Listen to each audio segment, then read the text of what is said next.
In this video, we're going to explore the social media platform Pinterest. Before we do, if this is your first time here, please hit the subscribe button and the notification bell so you don't miss any of our computing-related videos. We publish all the time. I'm going to start with creating a Pinterest account. If you already have an account, feel free to skip ahead. Just look in the description below for the place to go in the timeline to start using your account. To set up an account, go to Pinterest.com in a browser, or you can download the app for your smartphone or tablet, and then you can create an account right in the application. Either way, click Sign Up. In a browser, it'll be in the upper right-hand corner. On the window which appears next, you can sign up using your Facebook account, your Google account, or an email address. I'll use one of my email addresses to create a new account. After entering my email, I make up a password, give my age, and hit Continue. If everything goes well, Pinterest will welcome me to the platform and ask me to click Next. First, I specify my gender, then my location and language. On the next screen, I'm asked to choose 5 areas of interest. Understand that you can always change these later, and you're not limited by your initial selections. Pinterest just needs a starting point, and this will help. Once your profile has been built, you are taken to the home page. Scrolling up and down, you'll see images chosen based on your earlier selections. To start, an African proverb catches my eye, and I click on it to see it more closely. I'll click Save, and Create a Board pops up. Boards are what we use to pin our discoveries with other similar ones. Although Pinterest suggests some names for the board, I'm just going to go with Proverbs and hit Create. To check that I did everything correctly, I go to my profile avatar in the upper right-hand corner and click it. Under my username, I see Boards and Pins. I'll click on Boards, and sure enough, there is my Proverbs board with 1 pin. I go back to the home page and scroll again. An Albert Einstein quote catches my eye, and I click on it. I want to create a new board named Quotes. On the same window, I could put dates in, or I could mark the board secret so it won't be available to the public. Finally, I could share the board with someone else by inserting their email. When done, I hit Create. Back to the home page where, instead of scrolling, I'm going to search humor. When the results appear, I scroll, and Sheldon Cooper jumps out at me. I hit Save, and then click Create. Fill in the info I want.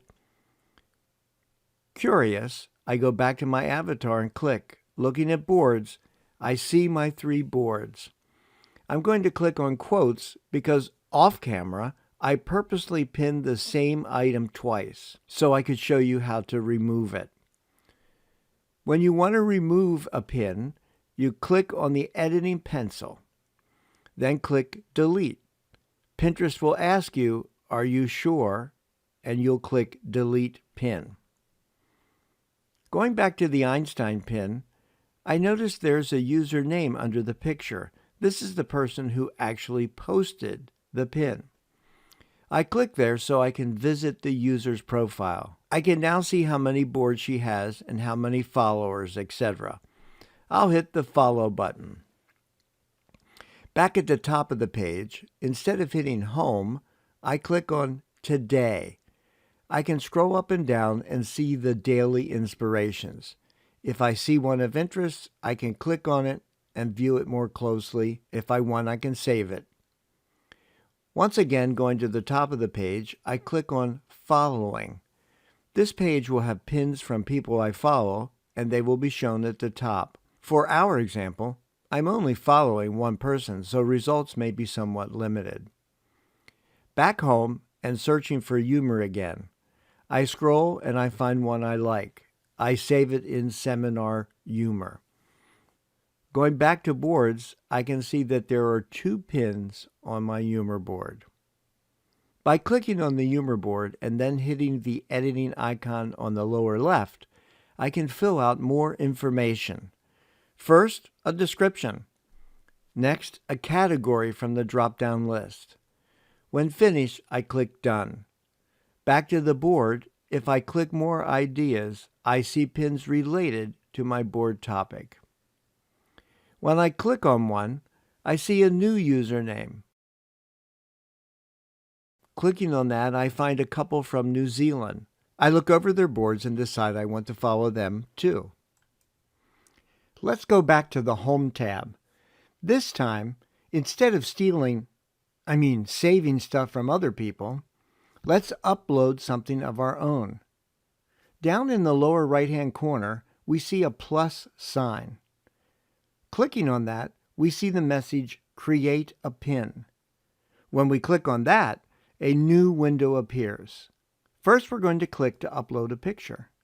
Yes, you can also drag and drop if you want. An Explore window appears and we simply navigate to the picture we want to put into Pinterest.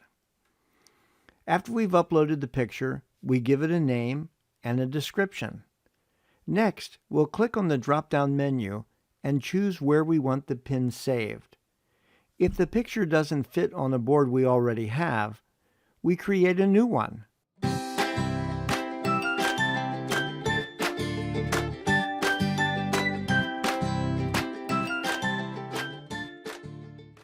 Next, we'll click on our avatar again and make sure all is well.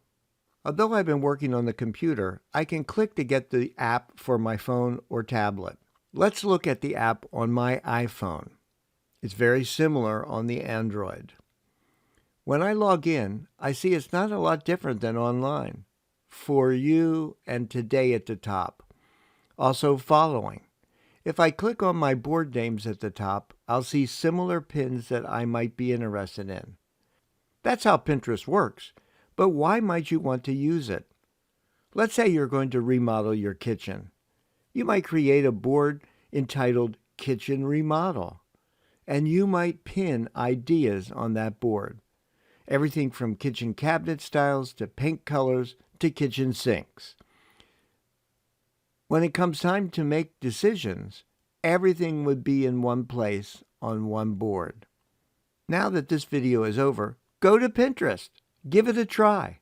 In the meantime, thanks for watching, for subscribing, and for telling others about our videos. Have a great day.